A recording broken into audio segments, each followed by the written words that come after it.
Ladies and gentlemen, welcome back to another episode of Art of MMA. Of course, I'm your host, Mike Ginn, joined as always by the mechanic, Brandon Cuttino. Brandon, what's up, buddy?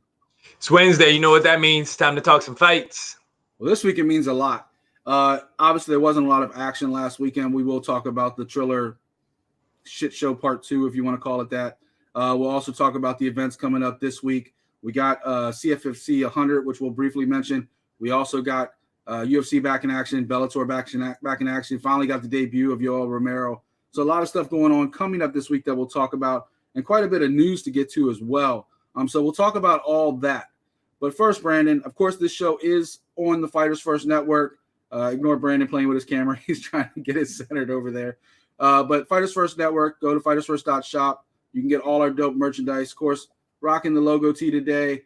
Brandon as well. We just changed up a bunch of stuff in the shop. All the original Legend tees, they're gone. Why?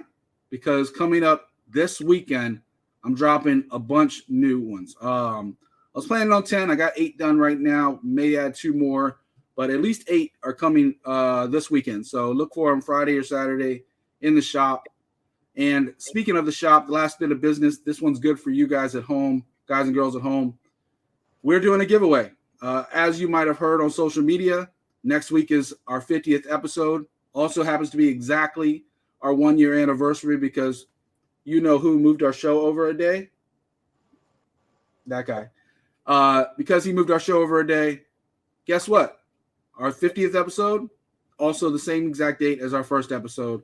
So we are going to have our anniversary episode next week. And in honor of that, this week, what I need you guys and girls at home to do, you want to win a free shirt, not just this shirt, any shirt in the shop, any shirt in Fighters First, just drop a like, drop us a comment, and subscribe to the channel. So that's all you got to do. This episode, like, subscribe, and leave a comment on this video. Say whatever you want. You can tell us what shirt you're interested in. You can comment on the show. We're going to pick randomly 3 winners. So each of you are going to get 1 shirt, any shirt you want in the shop. So it's pretty cool. You can get all of Brandon's merch. You can get any of our merch. You can get Cage My IQ, the new one for Crossing Borders, which, by the way, if you haven't seen the promo on social media, that starts tomorrow as well with me and Alex Soto talking about Mexican MMA. You can do the unfiltered stuff. And then, of course, we're going to have all the brand new legendary tees. We'll have all of our graphic tees as well.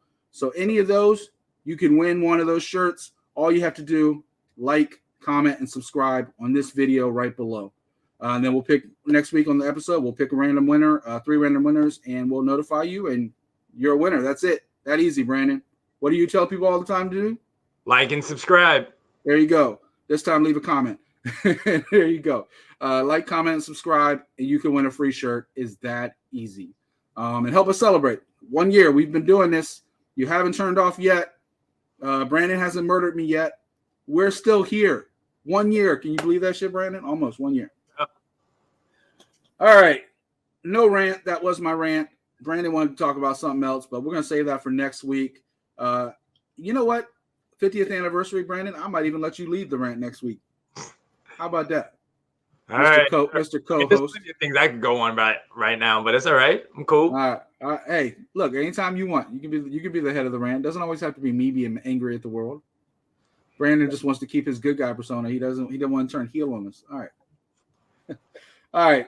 This week in MMA, going back to this week in MMA, I think it's just a better title for the news segment. But this week in MMA, a lot going on, starting with something that not only has, well, it doesn't have direct ties to the UFC, Brandon, but what it does is has direct ties to a major lawsuit involving the UFC in parallel things. So the Fertitta brothers were subpoenaed over their unfair labor practices, union busting, and things like that. Controlling pay scales, manipulating pay scales, all of those things they were subpoenaed for. Lorenzo and Frank Fertitta in the Las Vegas casino business. Well, you might ask, well, Fertitta brothers aren't involved in UFC anymore. They sold their shares, obviously, to Endeavor. Endeavor is now the owners of the UFC. Dana White, of course, is still in power with Endeavor and the UFC. What does this have to do with the UFC? It's a cool story and all, but what does it have to do? Well, we've been talking about it off and on since December the UFC lawsuit, right? The class action lawsuit. We talked about it when I had the interview with Kung Lee, MMAFA. As people know, I can't really speak on this show. MMAFA, and all of those guys, John Fitch, Nate Quarry, just to name a few, there's a ton of fighters involved, have the monopoly lawsuit against the UFC. So what does that mean? Well, one of the big things in that lawsuit is fair labor and monopolization and pay scale. Obviously, they want to do more collective bargaining and stuff like that. If the Fertitta brothers are found guilty of busting labor unions, then what happens is they take that, and that is now more evidence and fire in the class action lawsuit against the UFC. So one does affect the other, because if the Fertitta brothers go down for that, that's just more evidence against them and Dana and the UFC for what happened during the years that everything was transpired for the lawsuit, which, by the way, I found out during our interview with Kung Lee that the lawsuit, actually, they're trying to expand it from ending, I think, in 2017 all the way to current day. So the fighters nowadays would benefit from the lawsuit as well. So fighters, you want to get paid a little bit more, make sure you support what they're doing over there. They're fighting for you. So in that kind of thought, I had this kind of towards the end of the news segment because it came across late last night, but it kind of plays into this one. Ariel Helwani kind of broke last night that there's a new MMA promotion getting ready to start up. Kind of in the same thought process. They want to do it more like a league, more like NBA and other organizations that do that with a 50-50 revenue share. They want to have health insurance for the fighters. They want to have disability for the fighters if they ever get like a life-ending injury or career-altering injury. They want to sit there and take care of the fighters from top to bottom and do a bigger revenue share. For instance, UFC traditionally, Dana and them have made a killing, only giving the fighters about 12% of the revenue. Like, that's how low it is. Whereas like something like NBA, the players get 51%. And that league is still very profitable globally.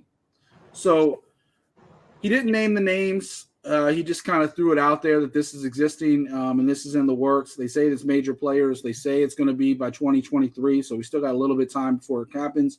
I'm sure we'll talk more about it as the details come out. We see PFL kind of doing some really cool things for the fighters. This seems to be another step in the right direction. And even as Ray Sefo and them have said, there's never enough places for fighters to fight.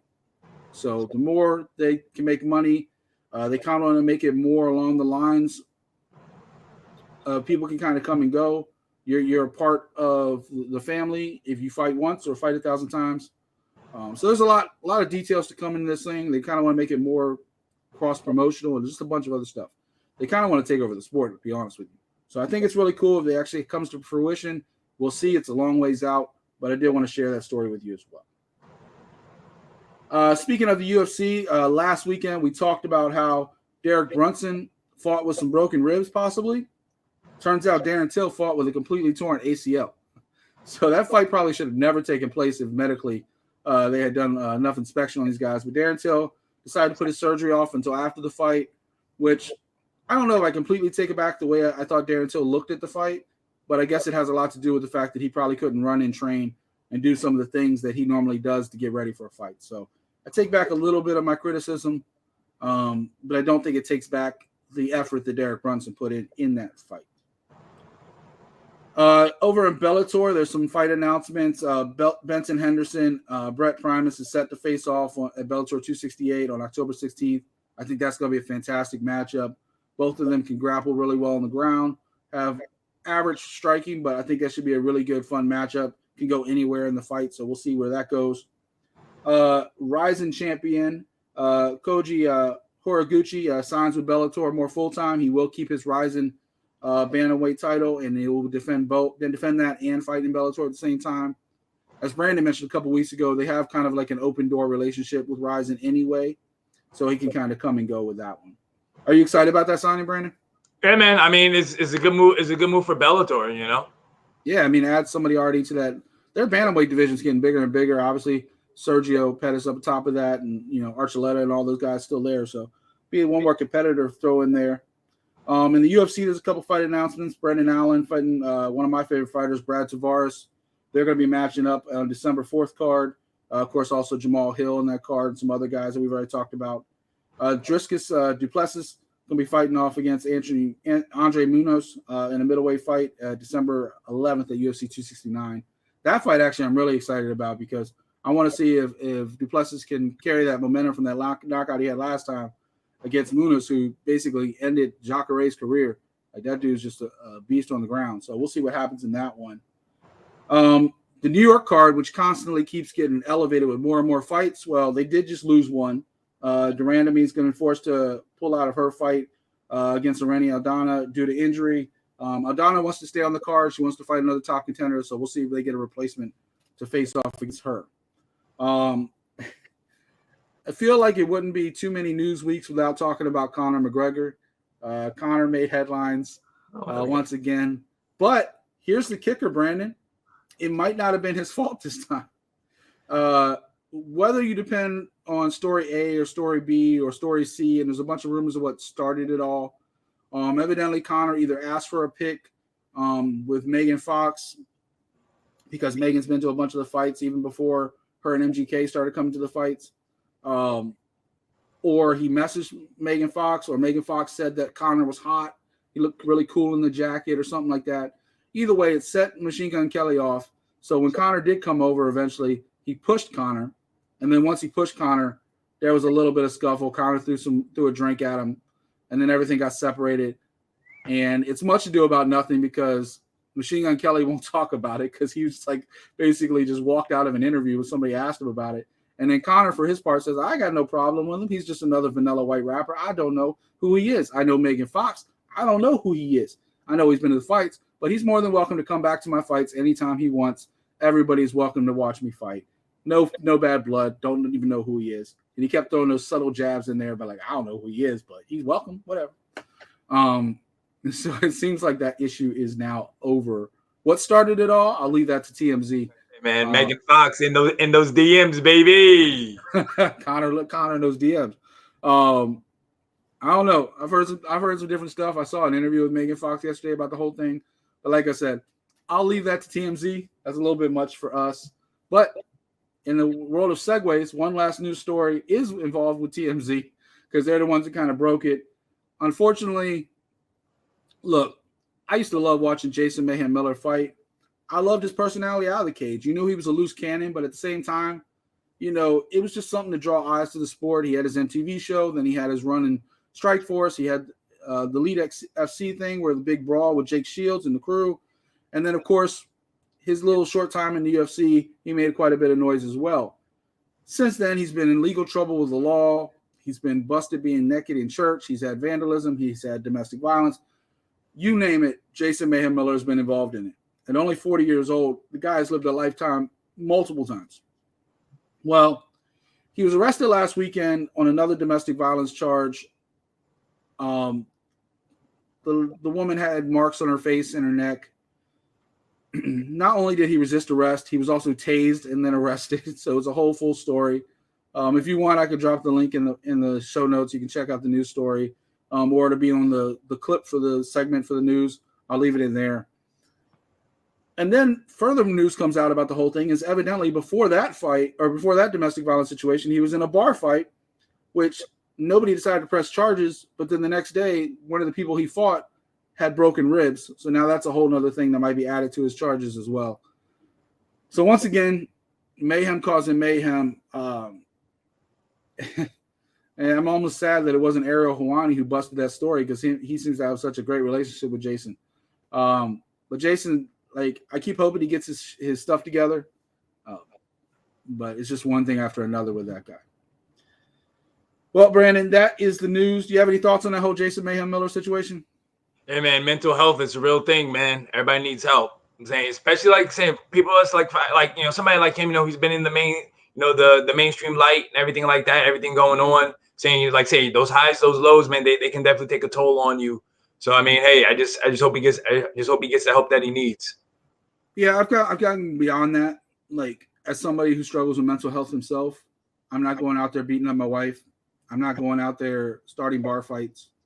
I think it's more than just mental health. I think he's just, you know, he said it himself a long time ago. He loves to fight because it's his outlet to get whatever issues he has out. And then once he lost his career because he damaged his knee in that last UFC fight, he did try to come back a couple times, different promotions around the world. But once he really lost that career, he had nothing to like expand on his energy. And so at that point, I mean, he could be bipolar. He could be multiple things. I don't really know his diagnosis. But I think it's more than just – it's like when a crazy person commits a crime and then he goes to an insane asylum instead of prison, right? Like, which is it? Like, he still committed the crime. So I don't know if I give him a pass for that. But I do hope he gets his shit together for everybody's sake. I mean, so. All right. We did not make picks last week. We barely even talked about it. But because it was a short news week last week and everything, we will bring up we will talk about it. I see Brandon's skin crawling even thinking about talking about this next segment. But Triller Fight Club, Legends 2, we'll talk about the results of that. And yes, people at home, I am trying to stop saying but it's just part of my personality. I'm sorry. And I don't like editing the show too much. I like getting it out to you fast. Otherwise, I'd be cutting every 5 seconds when I say the word But it was officially ruled exhibition, so none of these counted for people's records. You had David Haye return after a few years off to fight. I mean, Joe Fournier is undefeated, but he's never fought anybody with a winning record. And it also turns out to be a friend of David Haye's. So that was pretty much a pity-pat matchup where David Haye could have ended it anytime he won. Didn't really choose to. John O'Carroll and Andy Vences was a more entertaining fight. Carroll took the majority decision on that one. Let's go ahead and start off talking about the co-main event before we get to the main event, Brandon. Anderson Silva, Tito Ortiz. What did you think of that fight? And break it down for people at home. Hey man, Anderson Silva's Anderson Silva, man. It was just a beautiful thing to see. Saying Anderson Silva is great. Why? Because he has moments, and Saturday was another moment. I mean, a lot of people will focus on the knockout, of course, because that's what everybody likes. But man, if you go before that knockout, he was in the corner. Tito was throwing punches, and Anderson Silva was just moving, man, making a miss. Like it really reminded me of my favorite Anderson Silva fight in the UFC, which was his fight against Forrest Griffin, where he just stood there. Forrest was throwing punches, and he just made him miss. He just made him look silly, and that's what he did to Tito. He was just on the ground, just ducking, moving. And then, boom, when he was ready, he threw those hands. Tito got caught. Tito went to sleep. And then he woke up all of a sudden after 10 seconds. I think matchups like these are perfect for Anderson Silva at this point in his career. Because while Tito did hit him a couple times, Tito doesn't have the hand speed to really catch Anderson Silva at this point. Like, Tito wants to grab you, wrestle you. He doesn't really want to, like, punch with you. He took the payday, obviously, for this fight. But Anderson Silva, like you said, in his prime, you couldn't touch the guy. That's why everybody screamed for Anderson Silva versus Roy Jones for so many years, because those two guys, that's what they did in their prime. You could stand right in front of them. You couldn't hit them. And then they could hit you. And that's what we saw a little bit last weekend. I have a hard time trying to think of what's next for Anderson Silva. I do think a matchup with Roy Jones makes sense. They're both kind of the same point in their careers. I think a matchup, we'll talk about the main event, even though Vitor is busy calling out Jake Paul. I think a matchup with Vitor makes sense. But I don't necessarily want to see Anderson Silva fight Vitor with back on TRT. Speaking of the main event, Vitor Belfort knocked out Evander Holyfield in the first round. Wait. I don't get to chime in on what's next for Anderson Silva. What is this, man? I thought we were segueing, man, but go ahead. Tell me what's next for Anderson Silva. I gotta drop my 2 cents on this, man. All right. First, I just want to say, Anderson Silva. I think really Roy Jones Jr. is the next fight to me, because to me that's what we've always heard when he was doing MMA. It was always him and Roy Jones Jr. trying to fight. So to me, I don't see why not. And then also, if not, I mean, there is talks out there about him and Jake Paul. Jake Paul is actually open to it. Logan Paul too. I think he just wants Anderson Silva to just go through a good amount of tests, to if he does take the fight. But really, man, watching Anderson Silva, like I think somebody had put it out on Twitter where I saw it too, and it was another boxer, and it's one of the things that makes me think, it was like, man, did Anderson Silva make the correct choice on stick with MMA, because in his younger man, like to think about the way how he moves in just boxing, just have to worry about hands. You know what I'm saying? When he fought Chris Weidman, he wouldn't have to worry about his leg getting broken because he wasn't throwing kicks or anything like that. But just his hands, his movement. I mean, I think, man, he maybe could have been a big name in boxing as well. You know, if he would have just stuck with boxing, because I think he did have two other boxing matches. I think like in like 2007, maybe I think he had one and something like that. So, I mean, I think he really could have did some damage as a boxer. You know, he definitely would have made bank as a boxer. You know, so who knows? But that's what I wanted to drop on about Anderson Silva. That's what I'm saying. I wasn't done talking about Anderson because I wanted to go on that and get your thoughts about him. You know, since you are a big boxing fan, I just want to know: do you think maybe that maybe he should have switched his career up to boxing? I'll go a step further and say I don't think it's over yet. Anderson Silva is 46 years old, and you look at somebody like George Foreman who came back. Yeah, and had like a late career run in boxing, even won the heavyweight title. I don't want to see him fighting at 58 like Evander Holyfield, which we're about to talk about as I try to segue again. But do I think he could have been more effective younger? Yes. But also you got to remember Anderson was lethal with his legs too. Like you talk about like how did he finish Vitor with a front face kick? Like, yep, you're right. Yeah, so it wasn't just Anderson's hands. Anderson had everything. And when you got him on the ground, remember Chael Sonnen? Like Chael was dominating for 4.5 rounds. All of a sudden got on the ground and he got tapped out, and that's it. So Anderson Silva was more deadly at every single thing. I think MMA was the greatest avenue for him. And the Chris Weidman thing people bring up, but the truth was Anderson was on top of the world when he fought Weidman. Yeah. Weidman caught him in one of the fights with literally the punch just clipped him and was powerful enough to knock him out. And when Anderson was trying to be a little too cocky, to be honest with you, because he was trying to do this, and then he got caught.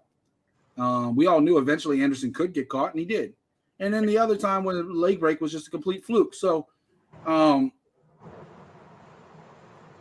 could he, should he? That's totally different questions. Could he? Yeah, he could have absolutely been a top-level boxer. I look at people like him.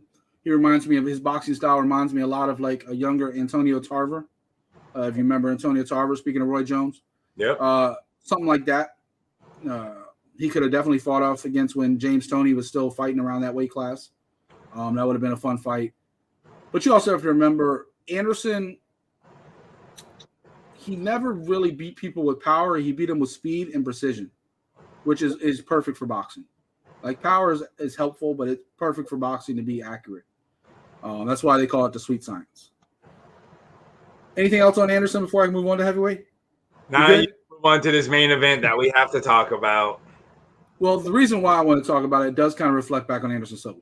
So main event, Vitor Belfort versus Evander Holyfield. Evander swung wildly. First of all, Evander looked in amazing shape. Like, let's not kid ourselves. I wish I looked that good at 58. I'm sure at 58, you wish you looked that good when you get to that age. You still got about 20 plus years, but whatever. The thing about this fight, and I don't want to come off criticizing Evander Holyfield. I come off criticizing the promoters in Triller.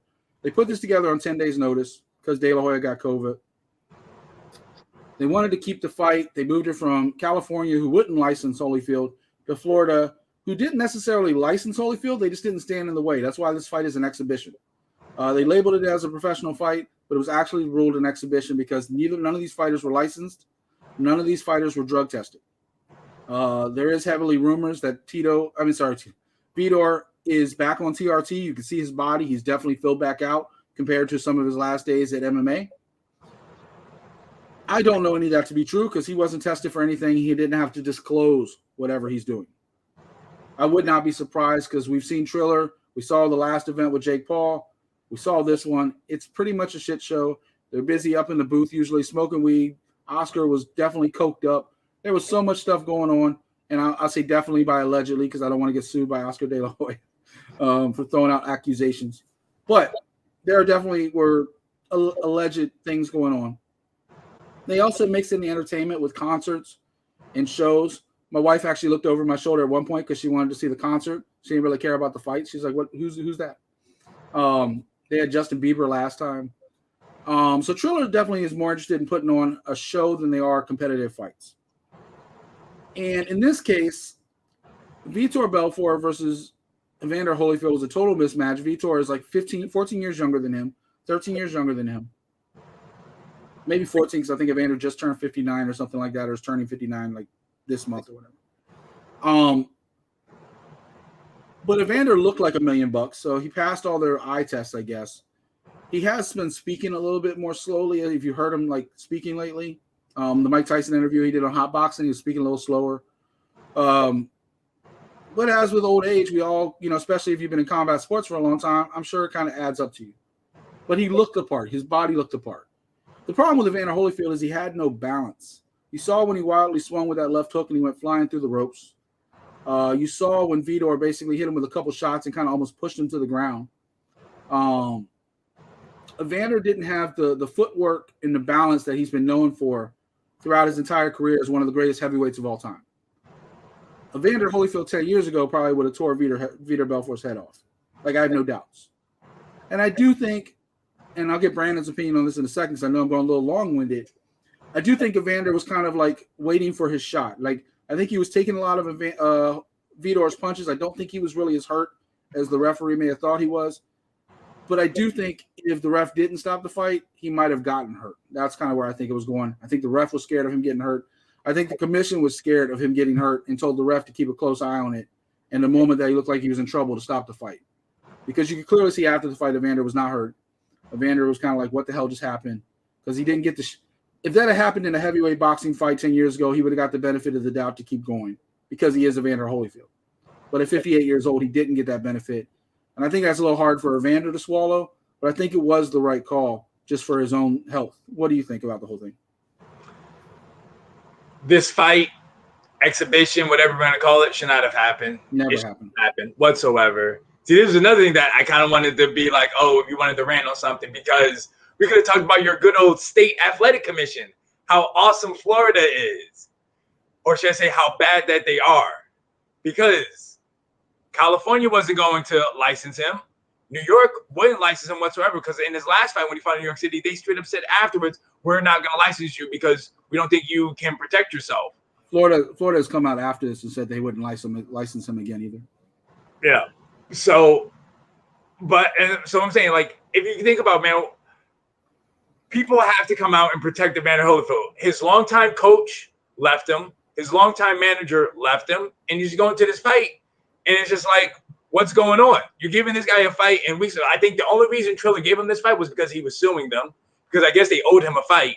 So it just worked out for him. That's the reason why they had an original agreement with him and Tyson, and it never worked out. Yeah, exactly. So basically, they were getting sued. They were like, "Oh well, okay. Instead of let's get the Holyfield pulled out. Let's just give you this fight of Holyfield, And Holyfield just took it because he's been wanting to fight. But I mean, to come out and say that, yeah, he looked good physically, sure. But when you watch that video of him hitting the mitts, slow motion, look good. Slow, one punch here or there. It was just like, nah, man. I mean now, Vitor Belfort, he didn't look that great either on the mitts either, but he was still looking like he still had some pop in it.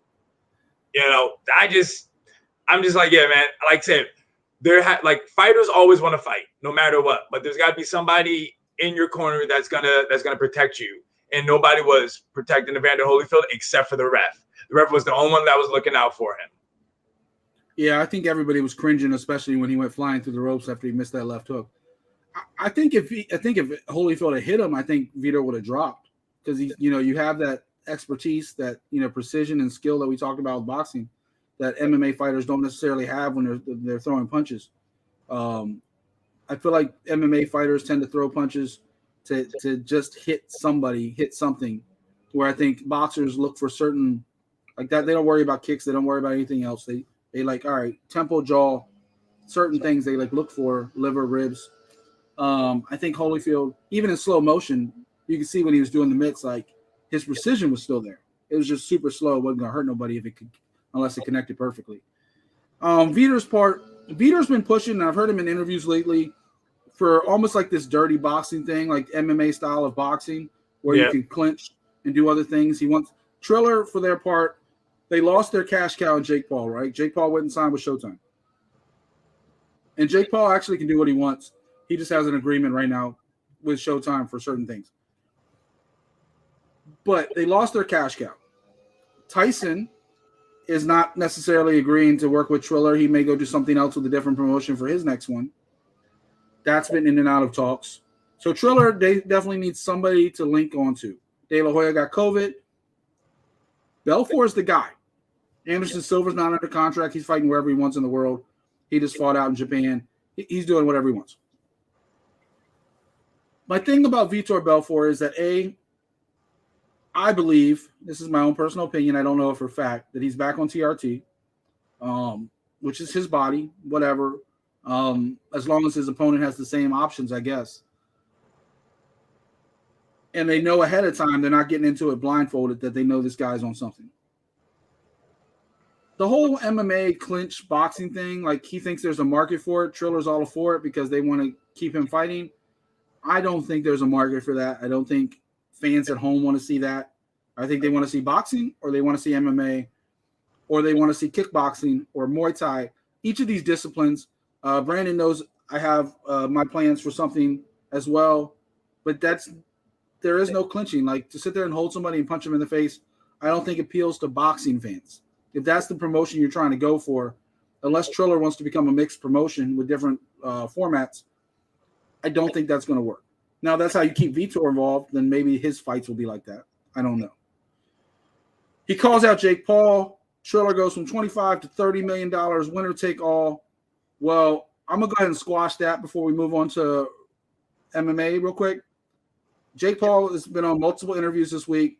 For one, he doesn't have much interest in fighting Vitor. He doesn't think it's a name fight. He doesn't think it'll sell pay-per-views. Also, he has bigger fish to fry as far as wanting to fight better competition and so on and so forth, if he even continues fighting. But the biggest news he dropped is that Triller doesn't have $30 million. Like, that was just them throwing out shit, trying to be like bravado. He understood why they did it, because it got their name in the news. It got people talking about Triller, got people talking about Jake Paul. It got them social media buzz. It got them, as he said, clout. But he doesn't believe, and many people that I've seen talk about this issue over the weekend don't believe that Triller actually has $30 million to throw at a fight. Maybe $1 million. They don't have 30. In fact, the reason Jake Paul signed with Showtime is because Triller was having trouble paying him from his last fight. So throwing $30 million out there, trying to get clout, making the buzz, having Vitor going on social media platforms around the world, still calling out Jake Paul, is not going to get Jake Paul in the ring, because Jake Paul does that for a living. And Jake Paul doesn't really care about your money, because the man is still making millions of dollars on old YouTube videos, let alone new ones. So remember where Jake Paul gets his money. He doesn't need yours. He's now a Calabasas kid doing whatever the hell he wants at, like, what is he, 24 years old or something like that, Brandon? 4. And so he doesn't care about what a 44-year-old, 45-year-old man thinks, especially me, but let alone Vitor Belfort. So that is our segment on the Triller Fight Club Legends 2. All right, Brandon, you ready for me to keep climbing up the food chain and move into some results or some previews and picks? Sure, man. Let's do it. All right, I'm inching. Can't wait for the anniversary episode. Anyway, before we get to some previews and picks, I do want to mention it right here in Tampa, Florida, CFFC 100, Cage Fury. They've been great to Art of MMA over the years. Fortunately, I won't be able to attend the event because I got some personal stuff coming up, but I will definitely talk about it next week on the show. CFFC 100, they got their lightweight title on the line. Kamchabekov versus Blake Smith for the lightweight title. Also got up-and-comer Paris artist in action. So a lot of great action. Their 100th card. So make sure you support CFFC. If you're in the Tampa area, go check it out. It's over at the Seminole Hard Rock right here on the east side of Tampa. So go check that out as well. Congratulations to CFFC, Rob Heideck, Arias Garcia, and all those guys.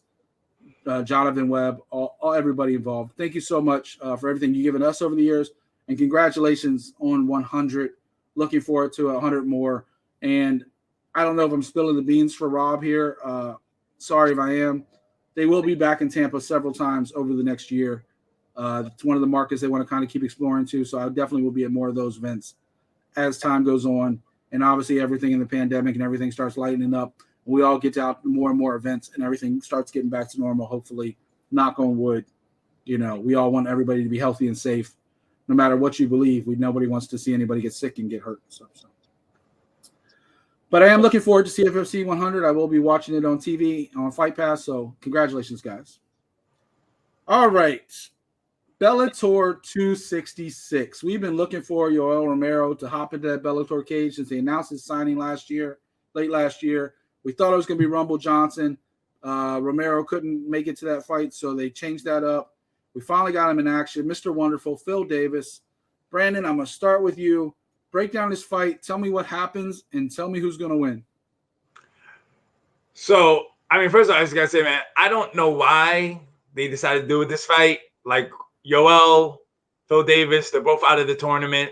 Like, you would think that for, like, Yoel's first fight that they would maybe ease him back in, give him somebody who's not really, I guess, a name. So this way we can try to get, like, a Yoel Romero, like, highlight reel. But instead, you give him Phil Davis, and Phil Davis is no pushover. He's not an easy fight, and usually he makes people look bad. Like, he makes it look ugly for them. So to me, man, like I said, Yoel, like we know that Yoel does have the wrestling credentials, but I think Phil Davis has wrestling credentials as well. He wrestled at Penn State. And also too, I think that Phil Davis is the better striker than Yoel. I think Yoel might have the power, but I think Phil Davis is the better striker. I'm pretty sure he probably will still be more conditioned as well than Yoel because we do know that Yoel sometimes can gas out. So I see Phil Davis getting again this W, hand raised, probably going all 3 rounds. I can't disagree with you. I think the biggest thing about this fight to me is that. So let's look at Yoel for a second, right? Yoel's 44 years old, and while we've gone back and forth on this show about whether age matters or not, Phil Davis is definitely the younger fighter.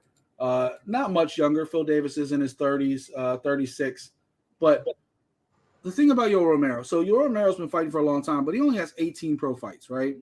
He comes off the Olympic Cuban pedigree, got into MMA kind of late, and then had some major highlight knockouts and stuff like that. Category, jumped him up in the rankings very fast. He's lost his last 3 fights, but all 3 of those were title contenders or champions. He lost to Whitaker, Costa, and to Adesanya, right? Adesanya, of course, being the most boring fight we've probably ever seen because Adesanya didn't want to get caught by anything, and he basically just pointed his way to an easy win. Phil Davis has been back and forth. He had his trouble with Nemkov, but he's also done pretty well in Bellator for the most part, going up and down, beat Machida, beat McGeary and some other guys. So Phil Davis, to me, is still on top of his game. He just ran into a better fighter in Nemkov. And Phil Davis has evolved. He went from just being almost like a Curtis Blade style, I'm going to wrestle you no matter what, to now he has hands. And Phil Davis definitely has the reach. He has those super long arms. If I'm being analytical, I just don't see any way Yoel Romero gets to Phil Davis enough, and I don't think Yoel Romero's wrestling can affect Phil Davis. But I do think Phil Davis's weakness, which is his hands, is way better than Yoel Romero's hands. At 44, I think Yoel Romero is looking for the home run shot. I think he swings for the fences when he does swing for a shot. If he catches Phil Davis, can he knock him out? Yeah, I think he could. But can he catch him? Will he take that risk, which he hasn't taken in the last couple fights? He's really been very careful with everything he does. I just see Phil Davis being the more active fighter, if nothing else, a winning decision by activity. Mm-hmm. And I wouldn't be surprised to see Phil Davis stop him in the first or second round. I don't think gas is going to be a problem with Romero because he's not cutting weight this time as much. It's at a higher weight class instead of him cutting down to 185, not making weight. Like if you remember famously, he never had a chance at the title a lot of times because he came in overweight, like by point something, but championship weight he couldn't make. So it's a little different situation, but I do think Phil Davis, in my opinion, is the more all-around fighter. He's definitely the faster and younger fighter. And I think he's just probably going to make this look like light work. And I think if we do see Romero in the cage after this, it probably will be against somebody like you're talking about because I don't see much marquee matchup after he gets kind of further exposed. I was one of the people that just wasn't really excited about him signing with Bellator because because I just didn't think he has much left in the tank. But we'll see. I've been wrong before, as Brandon likes to say. So we'll see. But in this case, if I'm wrong, he's wrong too. So, all right. In the co-main event, Neiman Gracie versus Mark Lemminger. Who you got in that one? I'm going with Gracie. Man, like I said, I think they're giving Gracie a co-main spot. I think it's gonna be his time to shine. He's gonna probably maybe get a submission in the first or second round. Man, I'm actually gonna go opposite of you on this one. So, I saw Gracie versus Jason Jackson. Remember, we talked about that fight last year. Yep. And for the same reasons that Jason Jackson beat Gracie, I think Lemminger can do the same thing. Not on the speed level that Jason Jackson did, but I think Gracie wants to his hands just aren't there. Like, he can throw punches, but he can't. Not on the level of Mark Lemminger, who's a knockout kind of guy. Lemminger, who's 12-3, coming off a win against DeMarcus Jackson, which he knocked him out in the second round. He did lose to Amosov and Jaleel Willis, but that's not bad losses. Those are powerful guys. And before that, and he's also, by the way, another CFFC guy, speaking of which. I think Lemminger actually is going to surprise people in this one. I think he's got the better hands, and I think if Gracie does like he did against Jason Jackson and tries to stand with him a little bit, I think he's going to get knocked out. His best chance is to take him down quick. And if he doesn't, I think it's going to be a long night for Gracie. So that's my opinion on that one. Also on the card, you have Alejandro Lara versus Deanna Bennett, which is going to be a nice ladies fight. I'm going to make you say it. Say Georgie's last name. Wait, say that again? Say Georgie's last name. Karakanian? Karakanian. Okay, thank you. Mm-hmm. Karakanian versus Saul Rogers. Undefeated Christian Edwards, a.k.a. John Jones II. John Jones' protege. He's fighting off Ben Parrish. And, of course, Grant Neal versus Alex Pelosi is some of the names you might know in action at Bellator on the 18th. They're actually going head-to-head with the UFC one more time. So we'll see what happens in that one. Should be a fun night and a fun card. Anything else you want to add on that card before we take off? I don't want you to get mad at me for moving on without you. I'm just looking forward to that Deanna Bennett fight. I like me some vitamin D. I think both her and Lara are pretty good, so that's going to be a fun fight. All right. Last card of the night, UFC Vegas 37. Superman in the building. Superman versus Lionheart. Anthony Smith and Ryan Spann going toe-to-toe in the main event. Who you got in that matchup and why? I'm going with Lionheart, man. Anthony Smith. I think he's the better fighter. I think he has more tools. To me, Ryan Spann is just a big athletic guy who has power. But I don't think he can hang with Lionheart on the ground if the fight goes to the ground. And also I think Lionheart too has the so what I want to use. He has the experience. The mental process, man. Where the fight IQ. There you go. He has the fight IQ. I mean, the dude's been over like 50 fights. I think something like that. So I just think he's gonna be too much for Superman. I think he's gonna be Superman's kryptonite. There you go. Well, playing off those puns. Well, good job. Touche. Golf clap. I'm actually taking Ryan Spann in this one. Ryan's won 9 out of 10 fights. The only loss was he got caught by Jimmy Walker. He got caught. That was pretty much it. Other than getting caught by Johnny Walker, I'm sorry, not Jimmy, Johnny Walker, is that he's run through 9 of 10. In that process, he's beat the Sam Alveys, Devin Clark, Nogueira, Sorty. He's basically going through. He just destroyed Kirkenoff in that last fight that we saw back in March. And Anthony Smith, yeah, he's a veteran. He's been around. He's fought the John Jones, the Glover Teixeiras. He's taken a lot of damage in a lot of these fights. The Jimmy Crute fight that finished last time, he won, but it was a leg injury. So we don't really know what was going to happen in that fight. But the leg injury was caused by something he did. So therefore, I mean, I give Anthony Smith credit. He did injure his leg. But I just don't know. Like, Anthony Smith is a great fighter, and I love watching him fight. But I think Ryan Spann, especially since he's went down to Fortis, you always talk about changing camps like that. Since Spann went to Fortis, he's been unstoppable pretty much. other than that one hiccup against Walker. So I think Ryan Spann, I think he's got the reach advantage. You know, he's 6'5", he's a tall dude. I think he's got the advantage in this one, and I think Superman's going to definitely be in the building. And I don't think the kryptonite is going to affect him this time. I think he's got the wrong color kryptonite or something, because I think it's all Ryan Spann. All right. Sorry to geek out on you people at home. If you're all comic book people, you know there's blue kryptonite and green kryptonite. I'm just saying. I'm not even sure Brandon knew that. Anyway. In the co-main event, you got Ian Cuttino versus Devin Clark. Who you got in that one? I'm going with Devin Clark. I know people have been high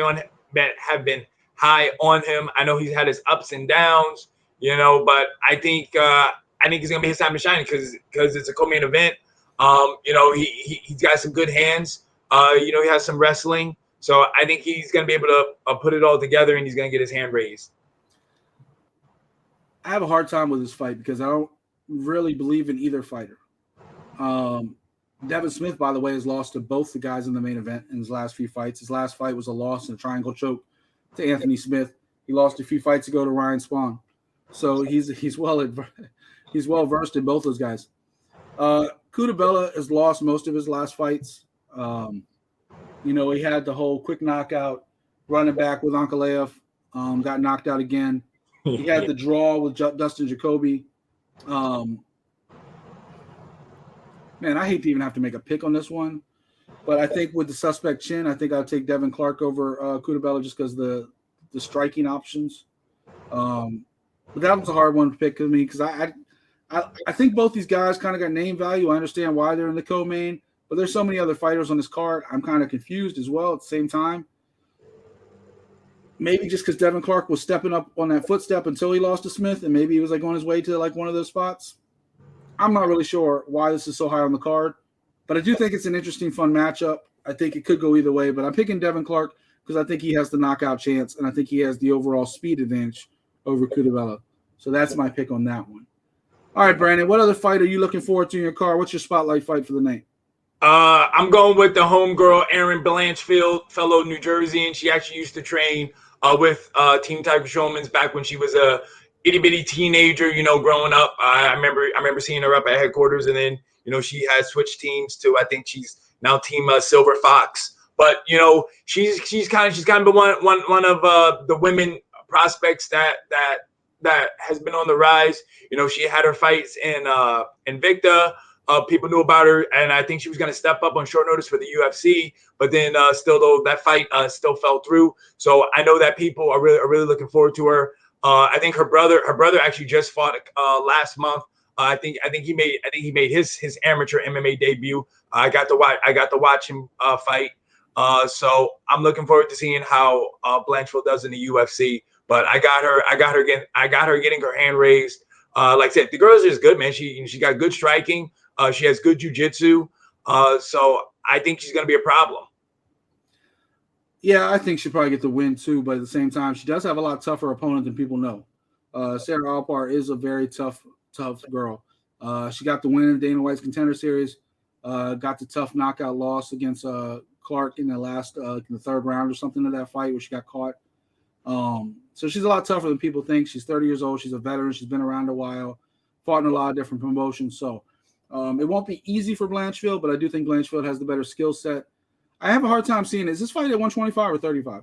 25. Okay. I've seen both mixed. I'm just trying to be curious because I know Appler's last fight was at 35. So, you know, Blanchfield is a 125. I think when she was stepping up for short notice, I think she was going to do a 135 fight.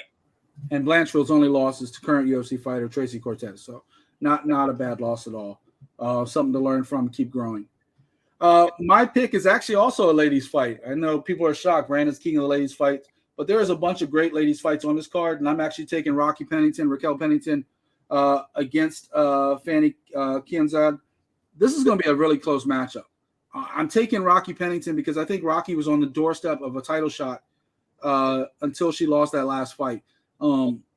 She's been on a serious run for a long time. Her and Tisha Torres, you know, I don't want to get in people's personal business, but since they became a couple, they have pushed each other to where they are both becoming way better fighters. Training night in, night out, doing what they do in the gym. Their personal relationship has only made them better fighters. Tisha Torres was on the downspin for a little while. Now all of a sudden with Rocky in her corner, she's been shooting through the moon. And I've seen Rocky doing the same thing. So Kianzad is a very tough opponent, but I think Pennington's going to get the win in this one. What do you think about that one? Hey, man, I'm not going to lie. I do like Rocky Pennington. Been a fan of her since Tough, but I got to go with Kianzad, man. Kianzad, I also have been a fan of her since her stint on The Ultimate Fighter. But to me, man, I don't know, man. I feel like saying, man, ever since like Pennington's took that L in that title fight, I feel like she really hasn't been the same. Like, yes, you're right. She has made some improvements since then. You know, like she was on the down, but then she's kind of on her way back up. But I don't know, man. Like Kianzad, she really impressed me in her last fight. Since I did pick against her last fight, so I probably don't really want to pick her against her again because she's kind of proving me wrong these days. To me, it's just all about the level of competition when I look at this fight. Because like Pennington's last 5 fights, she beat Renault, she lost to Holmes, she beat Aldana, she lost to Durandamy and Nunez. Like those 5 fights are like 4 of those 5 fights are the top of that division. So she's went through the murderer's row. She has the experience. It's just a question of Kianzad stepping up to that level, personally.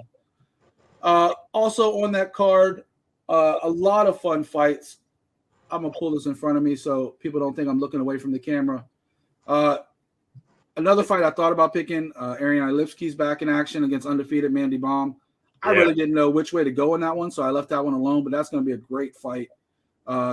You just don't know really which Lipsky shows up.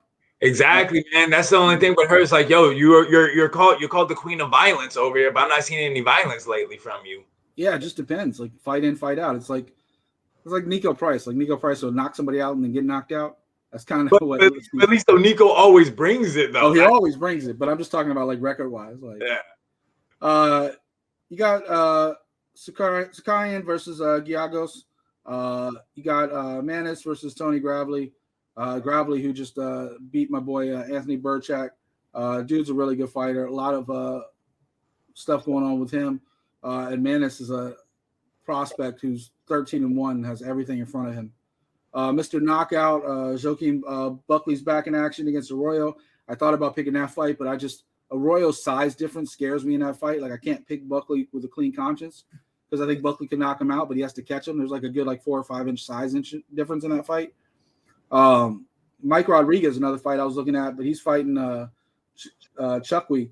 And Chukwui, man, that dude's got a hell of a future, and he can catch anybody. So that'll be interesting.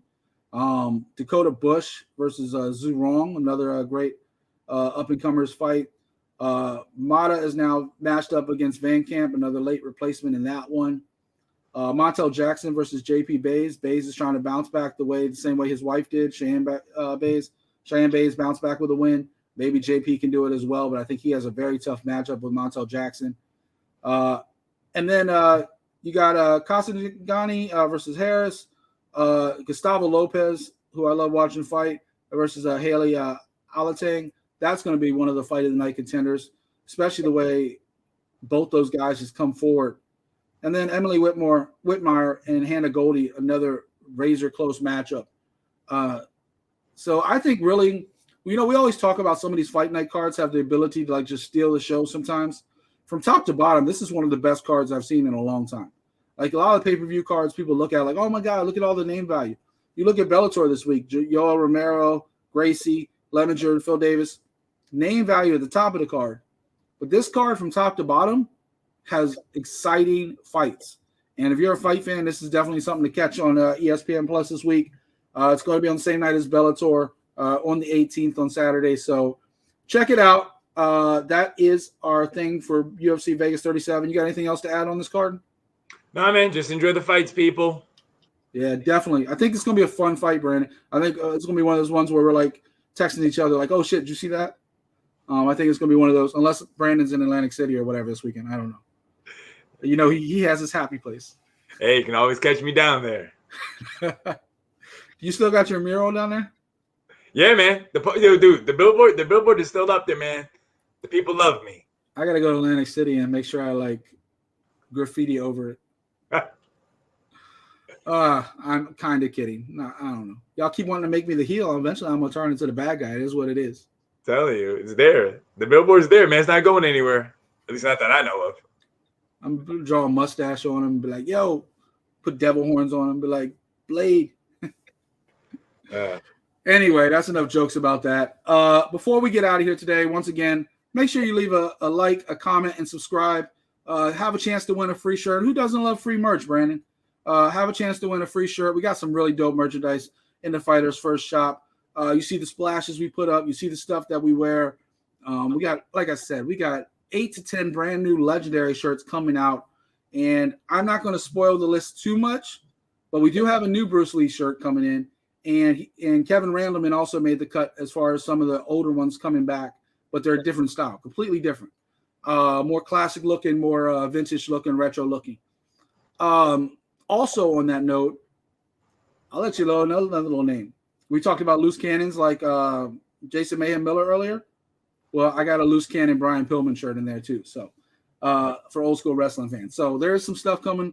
Make sure you guys tune in. There's going to be 8 to 10 brand new legendary shirts. All of those will be eligible as a prize. I'm not giving away the hoodies and stuff, but yeah, you can win any shirt you want. Your pick if you're one of the people chosen. We're doing it by random. Next episode, we will pick 3 winners by random. Right on the episode, I will sit there and have the randomizer running for the comments. I will pick him right here. Brandon is going to be my witness. You think he's the good guy. He's the honest one. I will say a couple things real quick because we get a lot of people view our show. Some people comment on social media like Instagram or Twitter. We don't get a lot of comments right here on YouTube, which is another reason why we're running the contest. We want you to celebrate with us. We want to enjoy our 1-year anniversary. Drink a little bit of the bubbly. All right, we probably won't have any bubbly, but Jericho. Yeah. But we'll be celebrating a little bit, enjoying ourselves. We made it 1 year. There's a lot of ups and downs in this show. We have a really great format that we love. We're going to keep mixing that up, trying to make it better and better and tweaking it. All we want to do is get better for you guys at home. So leave a comment. Tell us what you love. Tell us what you don't love. Feedback, both good and bad, is always positive in my mind. Leave a like. Make sure you subscribe to the channel. We got so many great shows coming out. We got Unfiltered, including me doing an episode with this guy right here coming up. You talk about Brandon, I'm going to show you the real Brandon Cuttino when we get him on Unfiltered coming up soon. Talking about interviewing some of his teammates. There's a lot of stuff coming up with that. Crossing Borders. Me and Alex Soto talking about Mexican MMA and combat sports. That starts tomorrow. In fact, I'm going to be on the show recording Alex Soto while he's in the airport in Tijuana on his way to Mexico City to cover Lux 16 and their title fights and stuff they got going on this weekend as well. We'll talk about that tomorrow. Cage My IQ. Man, Dan Bakley is constantly putting out so much content. He took off a slow week last week, and he already put out 2 new episodes this week, previewing the UFC as well as talking about his DraftKings DFS picks. So check out all that stuff on Fighters First, our network right here on YouTube. Go to fightersfirst.shop, support all the brands, and make sure you cop some dope merchandise. Make sure you leave a like, comment on this episode, and subscribe. And you too can get a free shirt, promote the brand, help us out. We're helping. We give you a shirt. You're also helping us out by showing the world the great stuff that we're making. And like I said, it's free for you. So just leave a comment. Show us what you do, what you like, you don't like, or just tell us what shirt you like the most. Go to fightersfirst.shop. Tell us what shirt you like the most. Brandon, anything else you want to add this week, buddy? No, man. Just remember, guys, like, subscribe, comment, share the wealth, tell your friends, let everybody know. Maybe they could win a shirt as well. All right. Next week, we're also going to have a special guest on next week as well. If everything goes to plan. I don't want to jinx it. It's almost like an MMA fight lately with the way fighters kind of fall in and out of fights. So I don't want to jinx it, but we're supposed to have some another guest on next week as well to help us celebrate 50. 50. We are so old, Brandon. 50. Actually, we're just a baby. It's 1 year. So anyway, for the mechanic Brandon Cuttino, I am Mike Ginn. Thank you for watching Art of MMA. We're out.